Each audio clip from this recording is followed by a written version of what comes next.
I see that my offer of 10 minutes was on the spot, Mr. Pretorius. Gratefully accepted, Chair.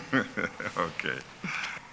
We have had to do some shuffling in relation to the files, but you have before you a single file containing the affidavit of Andries Johannes van Tonder, Yes, I've together got it. with annexures. Yes. We had included in a single file the statements of the further witnesses, but for the sake of order, we're going to make one file per witness, and the file before you will be Exhibit T. Okay, this liver arch file will be marked Exhibit T.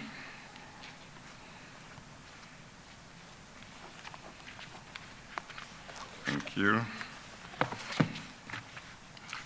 You might still make use of the same liver arch file to include the other statements or affidavits so as to save some space if we are going to have too many of these, having just one affidavit.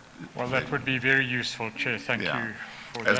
As long as they are marked as to whose affidavits or statements are to be found inside. Yes, thank you, Chair. That will help enormously. Yeah.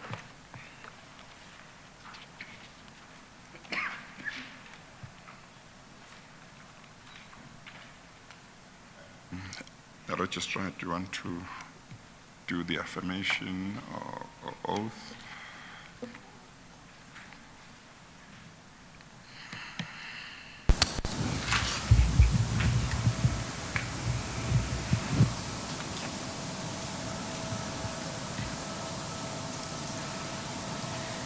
Can I have two? All right, we only have one mic, so I'll just pass them. Please state your full names for the record. Andries Johannes van Tonder. Do you have any objection with taking the prescribed oath? No, Do you consider the oath to be binding on your conscience? I do. Do you swear that the evidence you'll give shall be the truth, the whole truth, and nothing but the truth? If so, please raise your right hand and say, "So help me God." So help me God. Thank you. Thank you.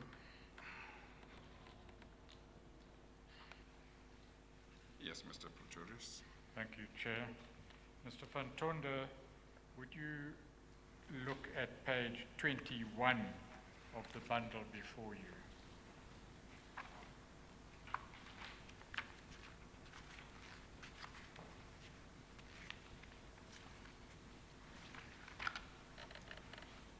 Whose signature is that appears at the bottom of the page? That is my signature, Chair.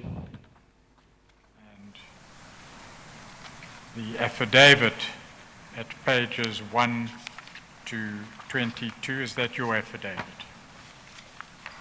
This is my affidavit, Chair. And are you satisfied that the contents of this affidavit are true and correct? I'm satisfied, yes, Chair. We will go through the affidavit in the order that these paragraphs are set out. If I can take you to paragraph 3, please. You understand that your statement will incriminate yourself in respect of offences that are potentially or actually serious. I understand it. You have undertaken to give this evidence notwithstanding that fact. Yes. And you say in the last sentence, "I give this evidence freely and voluntarily." That is correct. And have you been offered any incentive or reward for giving this evidence? No, nothing, Chair. Is it also correct that you have failed to report the acts to which you will testify in terms of any legislation that requires such reporting? For example, the Prevention and Combating of Corrupt Activities Act. That's correct, Chair. You have received a summons to appear here today, is that correct? That is correct, Chair. Right. Notwithstanding the summons which obliges you to be here, you are nevertheless appearing voluntarily, I understand. Absolutely. I understand that you requested the summons to be issued. That is correct, Chair. In paragraph 5, you say that there has been a lapse of a period of time from when the incidents and occurrences about which you will testify first commenced. That is correct, Chair. And if it becomes apparent that you have omitted some evidence, or should any issue arise during the course of your evidence about which you can give further testimony, you are happy, I understand, and willing to cooperate with the investigators to prepare and present that evidence. Yes, I'm willing, Chair. Paragraph 6, you give some explanation as to why you didn't come forward with this evidence earlier and why you are now giving evidence and have decided to cooperate with the Commission and I presume law enforcement agencies.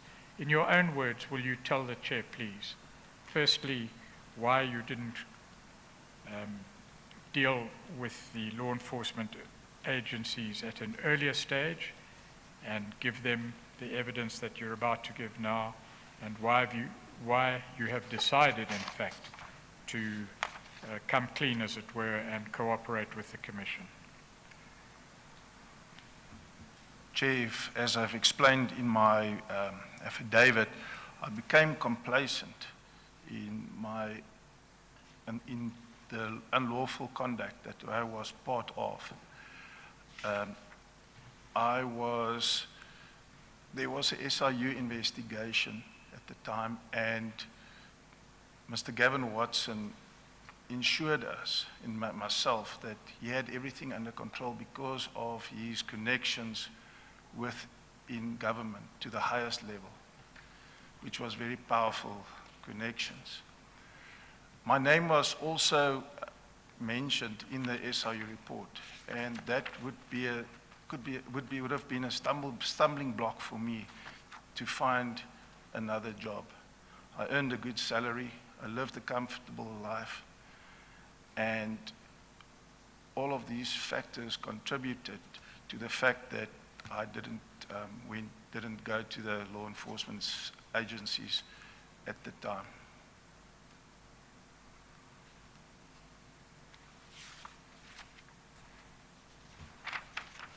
Were you ever aware of or subject to threats? Yes, I was, Chair. Could you provide briefly some detail in that regard?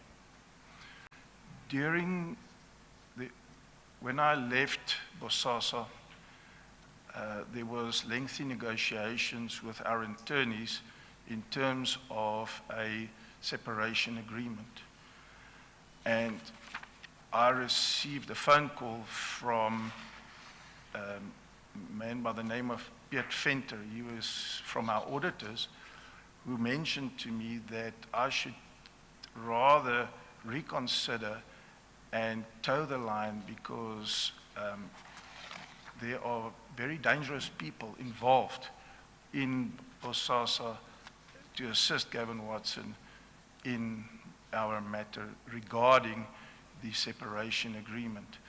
The specific thing he mentioned to me was that they had photographs of my little nieces while I was at a restaurant with them, and I was busy putting the one niece on my mother's lap. That was the extent of the threat I received.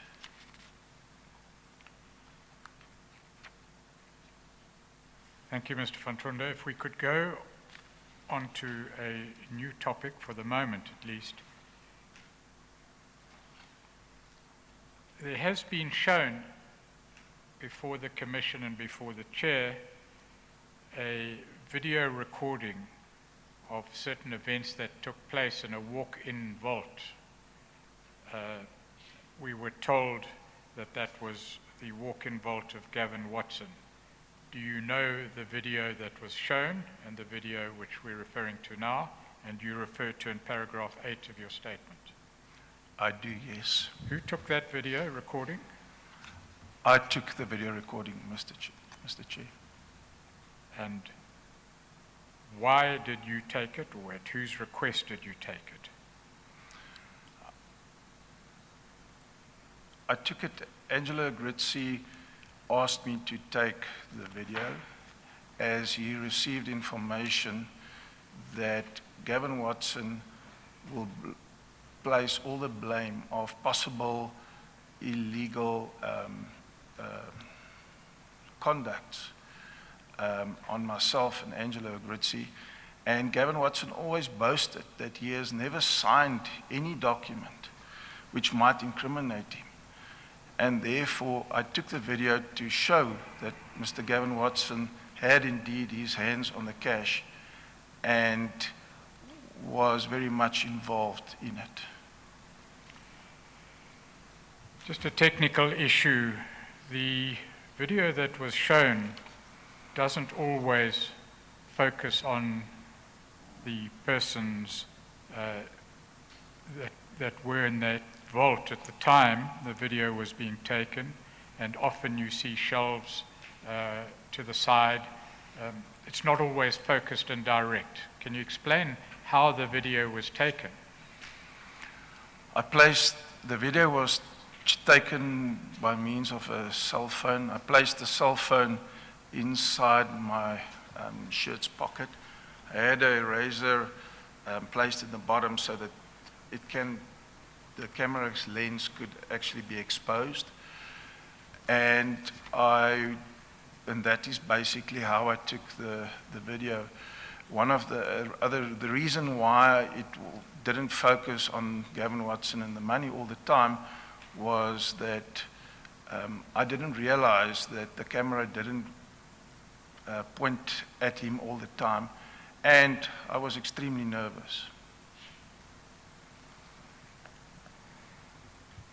Nevertheless, you agreed to take the video recording or make the video recording at the instance of Mr. Agrisi.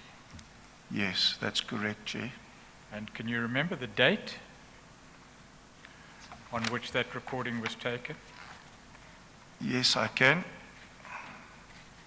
What was the date?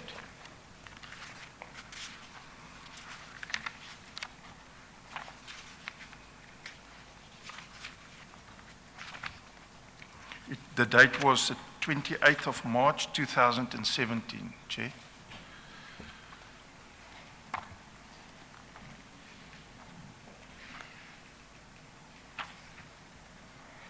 Chair would bear with me, I'm just checking on one issue.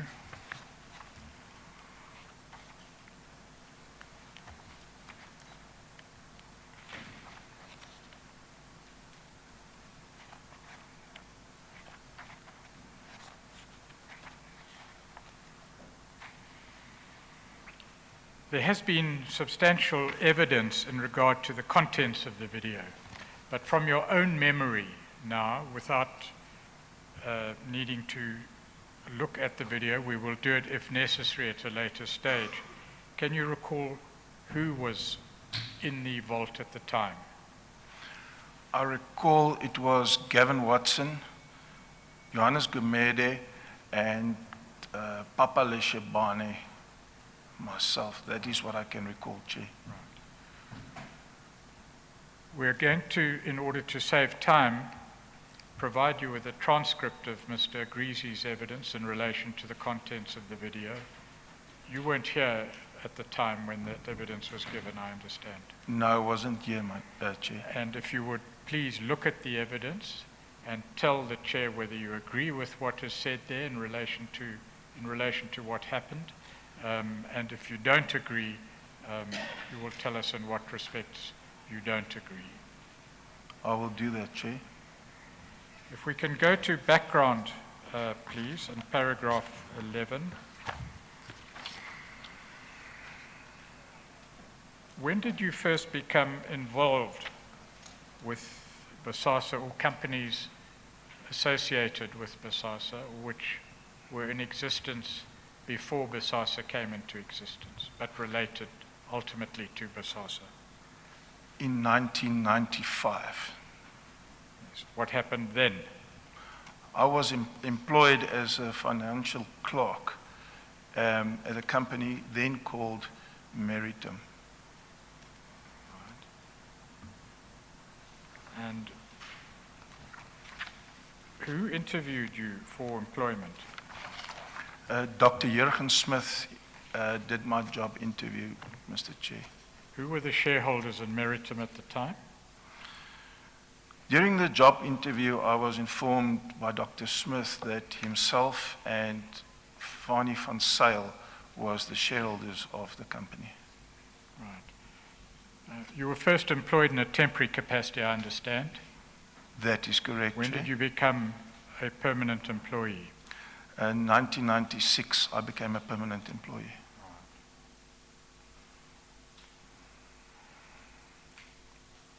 During the course of 1998, there was a change in the company structure by which you were employed.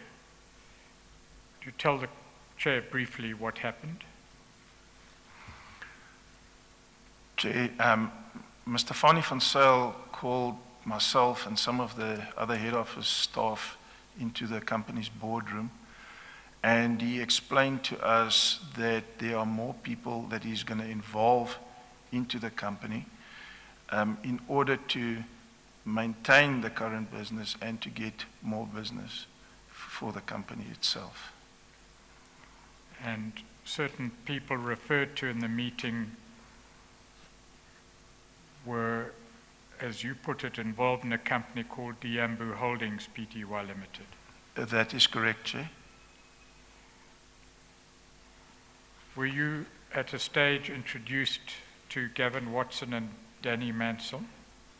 Yes, I was later introduced to Gavin Watson and Danny Mansell, Chair. And what were you told about them when you were introduced to them? I was told that they were the new shareholders in the company and they would actually be responsible to run the company. And was the name of Meritum changed? I'm not sure that we have the full detail of the organizational changes in shareholding directorships and names. Yes, Chair, the name of Meritum was changed and to Diambu Operations, and it was also rebranded as Diambu. Who managed the operations of Diambu Operations? At the time, Danny Mansell was he acted as the managing director. And was a consultant employed to assist in the affairs of the company? Yes, Chair. A consultant by the name of Tony Perry was employed in this regard. At that stage, did you know anything of the shareholding of Diambu Operations? What I knew was that there were three parties that had shares in the Humber Operations. It was Danny Mansell, Gavin Watson, and a company by the name of Diambu Holdings.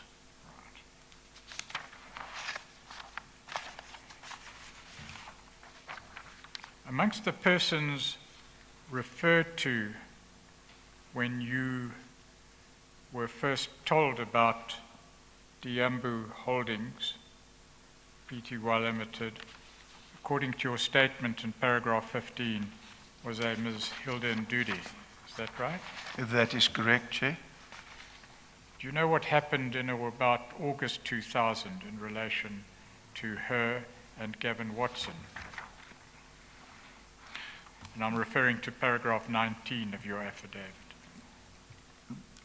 In August 2000, Hilda and Dude entered into an agreement with Gavin Watson, or his nominee, whereby the 10% shareholding which the Hambo Holdings had in the Hambo operations would be sold back or sold to Gavin Watson.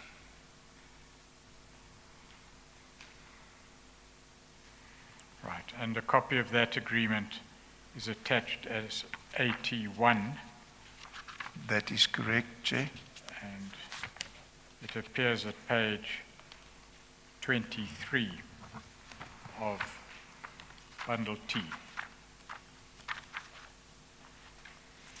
Well, it's attached.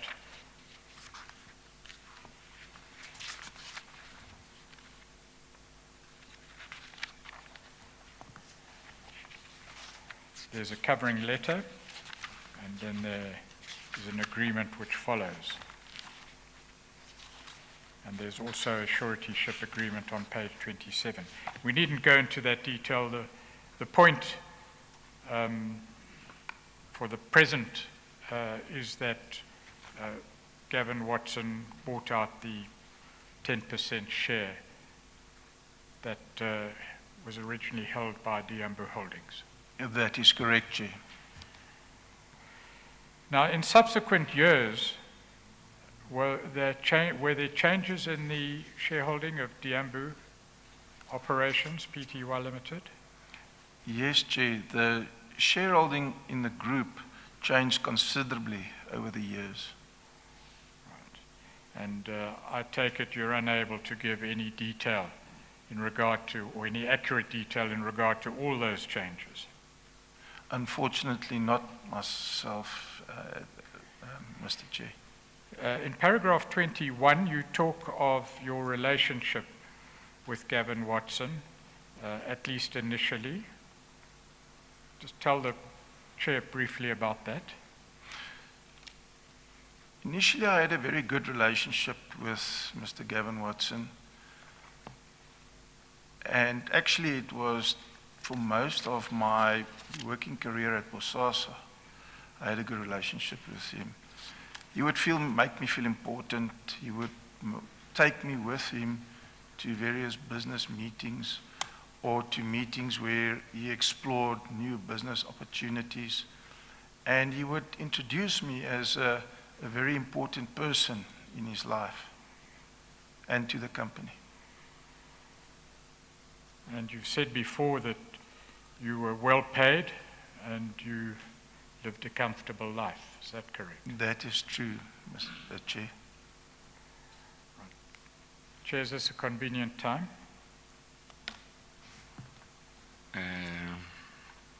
It is, but if you are ready to do another 30 minutes, I would be ready. But if you say you would rather we adjourn for the day, that's fine. Chair, I can go for what's another day after 11 days? Okay, all right. Okay. We can. Provided you are okay with that, I because do have a meeting with the investigators, so perhaps, Chair, we could make it 20 minutes if that's all right. 20, yeah, that's fine. That's fine. All right, let's continue. You happy to continue? I'm happy to continue, Chair. Thank you.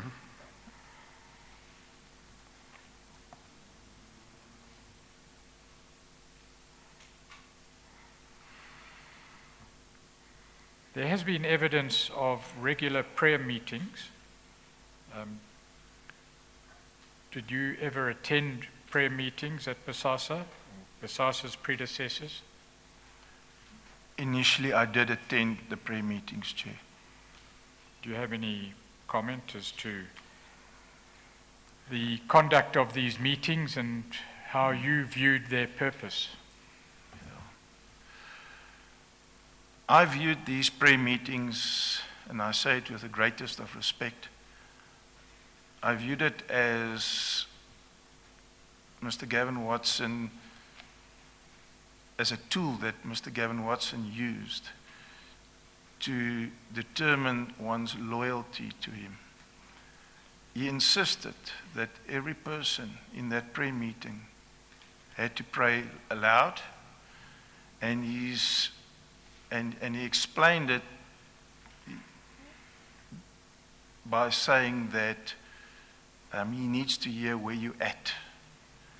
And I interpret it as where you're at in terms of your loyalty towards Mr. Gavin Watson.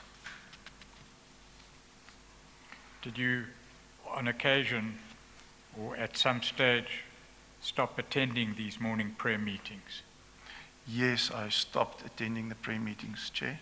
In your view, did this affect your relationship with Mr. Gavin Watson? Yes, Chair, it did, most certainly.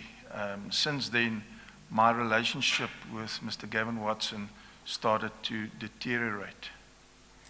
Do you remember around about when these prayer meetings started? Sorry, I didn't hear, Chair. Do you remember around about which year these prayer meetings started, morning prayer meetings?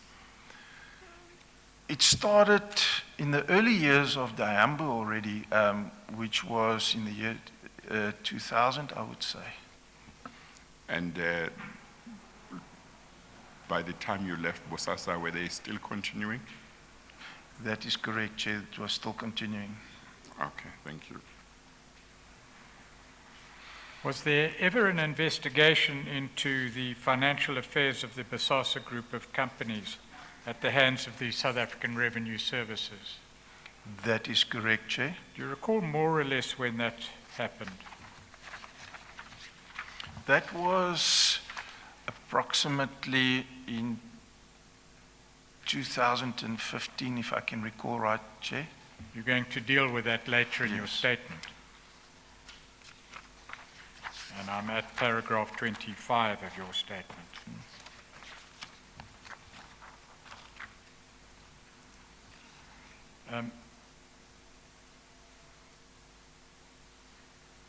How was the investigation concluded? In other words, was it successfully concluded from the point of view of Bosasa? Yes. SARS ruled in favor of Bosasa at the end of the investigation. Were you involved in presenting evidence to SARS in relation to the investigation? Yes, Chair, I was present and I was involved. And were the representations made to SARS always true and correct? No, it was not, Chair. Did you say two, or that is by Bosasa to By SARS? Bosasa to SARS, Okay, yes. okay. No, it was not correct, Chair. Right. So misrepresentations were made to SARS. That is correct, Chair. After the conclusion of the investigation, what happened to your relationship with Gavin Watson? My relationship with Gavin Watson deteriorated even further. And in my mind, the reason for that was because he didn't need me anymore to win the case or to argue the case with SARS regarding this matter. It is as if I've reached my expiry date with the company. And I would just go the same route as some of the other employees who also did certain unlawful matters for Gavin Watson. Yes, and you've told the chair that you had knowledge of the misrepresentations made to SARS in the course of SARS investigation. I had knowledge of the misrepresentations, Chair. Yes, we're just dealing with an overview Yes. of your employment relationship. We will deal with the detail in due course, what happened during the course of your employment.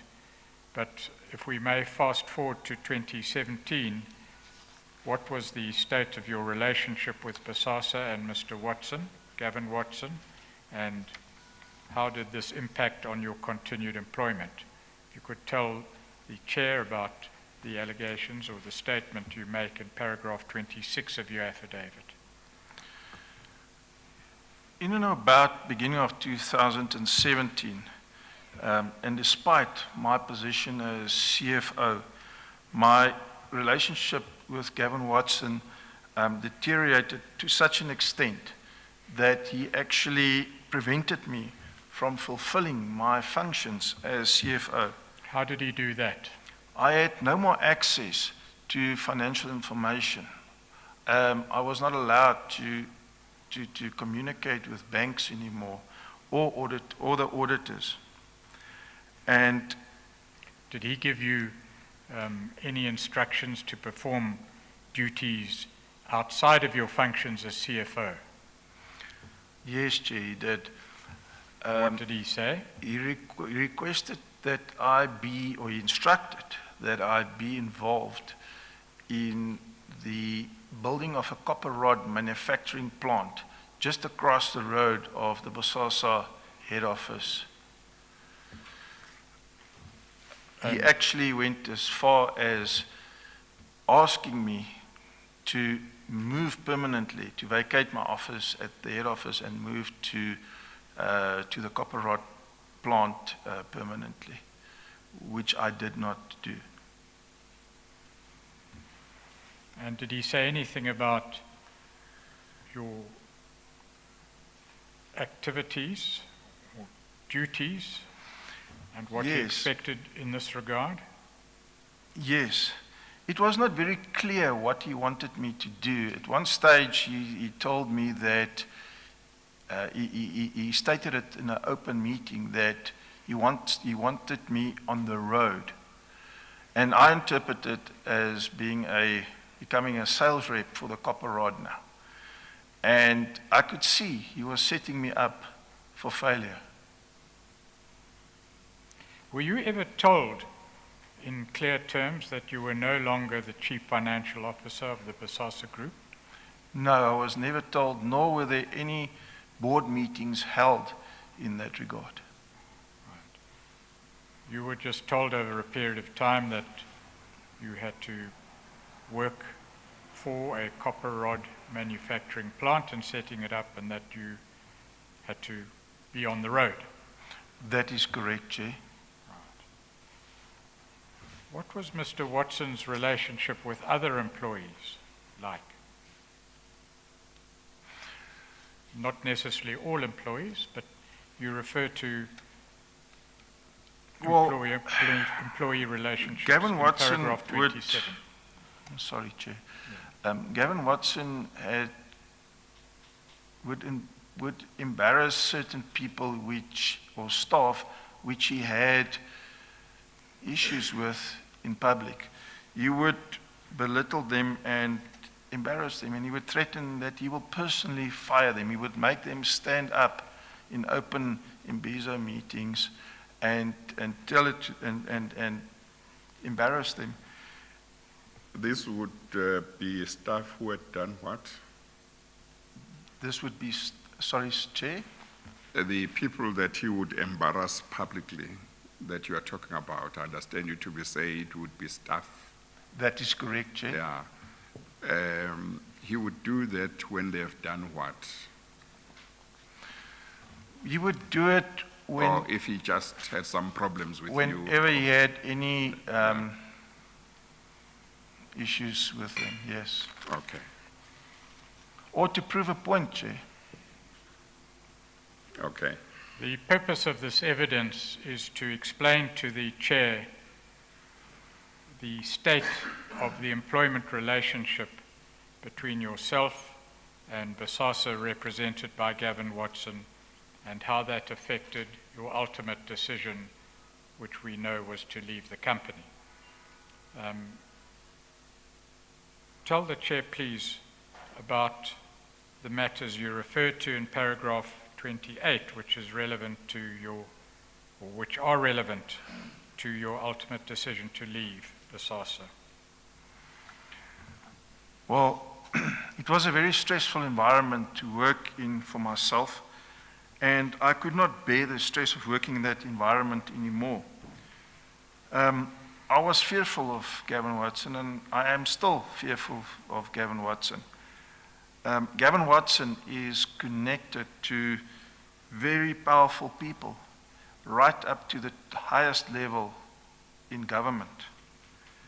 And many of those people actually visited the Bosasa head office, and they were introduced to some of the staff. And what had you seen in relation to the fate of senior people in the Bosasa group? Well, I saw how Gavin Watson got rid of people who did his unlawful and corrupt, who participated, who did his unlawful and corrupt activities for him, such as Mrs. Danny Mansell, Tony Perry, Angelo Grizzi, and he even tried to get rid of Dr. Smith. He had meetings with me to discuss how we should go about to get rid of Dr. Smith. Right. And you say that he used these people. What do you mean by that? He used these people to do his corrupt and unlawful actions for him on his behalf. And then he would just dispose of them after they served their purpose. What did you conclude in relation to your own position? I concluded that I'm expendable and in Gavin Watson's eyes, and that I've reached my useful lifespan in his organization and his life.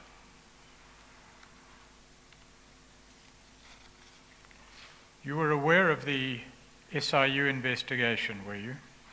Yes, I was aware of the SIU investigation, Chair. Had you seen the report? I did see the report, Chair. Was your name mentioned in the report? Yes, my name was mentioned in the report, Chair. And you were employed by the Bosasa group of companies during the time period covered in the report, I understand. That is correct, Chair. Did the uncertainty surrounding the report and its implementation cause any concern for you? Yes, it did. That caused a concern to me. The uncertainty of the pending investigation was a concern to me.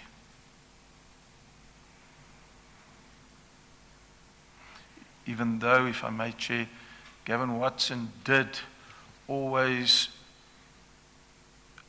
try to assure me and reassure me that through his contacts within government, he had the matter under control. And he even gave a phone to me once, and I don't know who I spoke to, but the person on the other side of the phone also tried to reassure me that the matter regarding the SIU investigation is indeed under control. Do you know to whom you spoke on that occasion? No, Chair. He did not tell me who was on the other side of on the phone. Ultimately, what did you conclude about your employment and the possibility of continuing in the employ of Bosasa? I concluded that every person that was involved in doing Gavin Watson's unlawful actions and corruption was expendable to him. He would victimize that person, make work life unbearable, and in the hope that that person would eventually resign.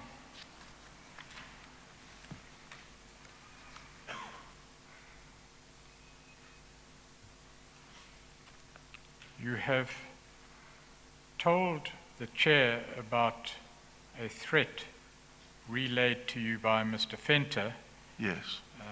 You deal with that in paragraph 31. I asked you that question out of sequence. Yeah. But if there's anything in paragraph 31 that you didn't speak of earlier, perhaps you should take the opportunity to tell the chair now.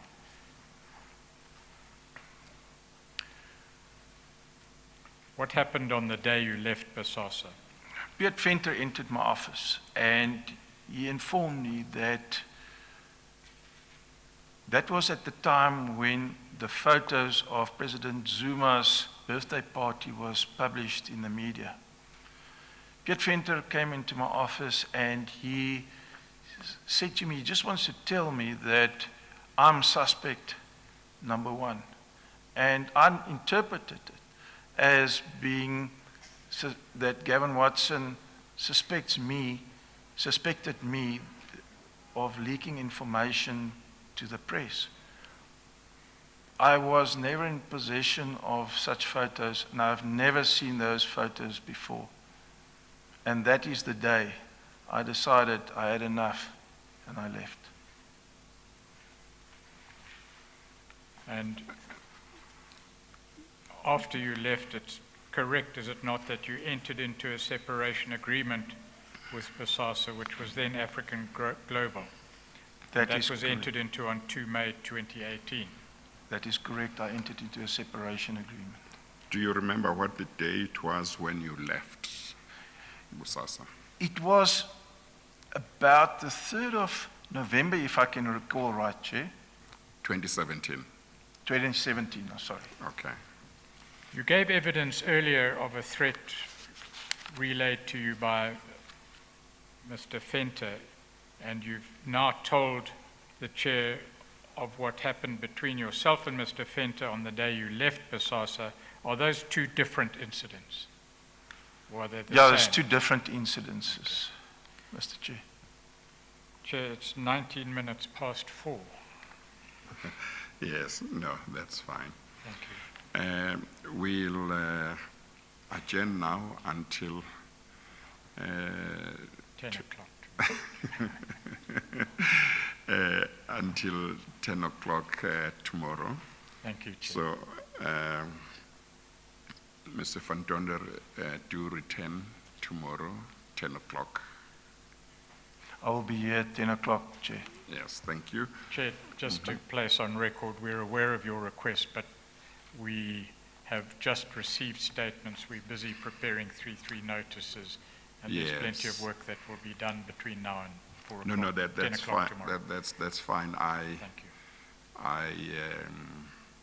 I didn't expect that we would implement before you revert to me. So I will hear from you once you have reflected on the suggestion that I've made, that we start earlier than we do and finish a little later. So I'm giving the legal team time to reflect on it, and then you can come back to me and then we'll finalize. We won't implement it before. If we do anything, it will be just ad hoc, like we did with 20 minutes today. Thank you, Chair. Yeah. We'll then adjourn until tomorrow morning at 10. We adjourn.